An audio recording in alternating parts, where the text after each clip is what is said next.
တီတီရဲ့နဲ့ဆက်ချစ်ခဲ့တော့နာရမျိုးဝေးရမဝဲတဲ့ငါကိုဒီလိုသားမပိုင်ခြင်းလို့ဆိုင်သူလည်းရှိပါတယ်ဗျာသိချစ်ခဲ့လို့မနေမှနဲ့သက်ဆိုင်သူလည်းကိုကင်ဆွဲငဲလို့ပြန်ဝဲပါတဲ့ဒီလူမဆိုင်လည်းဘဝနဲ့ခိုးချရတာဆင်မပြေဘူးကြွယ်ရမှာသားတဲ့လာပါသူရဲ့အတွက်ကမလို့ခြင်းဘူးနေနေတွေကောင်းရဲ့လားအစင်းတွေပြေပါမလားနောက်တစ်ယောက်ရဲ့နောက်ရင်ခွင်မှာပြုံးနေမှာပဲတွေ့လို့ပူလာဆိုင်ငယ်ပါဘူးမဆိုင်ငယ်ပါဘူးဒီလူနဲ့နိုင်လူငယ်လေးငါမပိုင်ခဲ့ပါဘူးပြရမှာစူးတဲ့စင်းတွေသူရဲ့ဘဝလေးလာပါစေ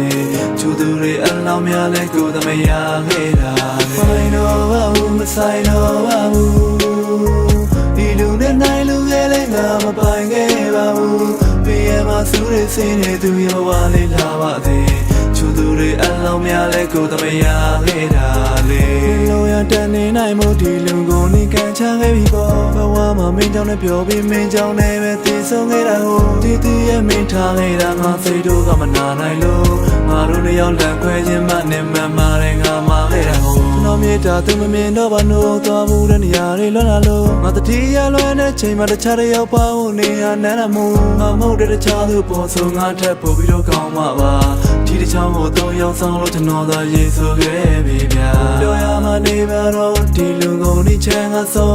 ဟိုဝေးကကျင်းလေးချွေတိုင်းစုတောင်းခြင်းတွေကပြန်လာတော့ခဏတော့မှုကြတဲ့ကောင်းမို့လောင်ရိပ်မိခဲ့တဲ့ပန်လို့ပါဒီလိုကနေရောက်အောင်ဆိုတော့တယောက်သမားငါပဲရှုံးမိပါဆိုင်ငယ်ပါဘူးမဆိုင်ငယ်ပါဘူးဒီလူနဲ့နိုင်လူငယ်လေးငါမပိုင်ခဲ့ပါဘူးပြရမှာစူးတဲ့စင်းတွေသူရဲ့ဘဝလေးလာပါစေချူသူတွေအလောင်းများလဲကိုယ်သမယခဲ့တာဆိုင်တော့ပါဘူးမဆိုင်တော့ပါဘူးဒီလူနဲ့နိုင်လူငယ်လေးငါမပိုင်ခဲ့ပါဘူးပြရမှာစူးတဲ့စင်းတွေသူရဲ့ဘဝလေးလာပါစေချူသူတွေအလောင်းများလဲကိုယ်သမယခဲ့တာလေ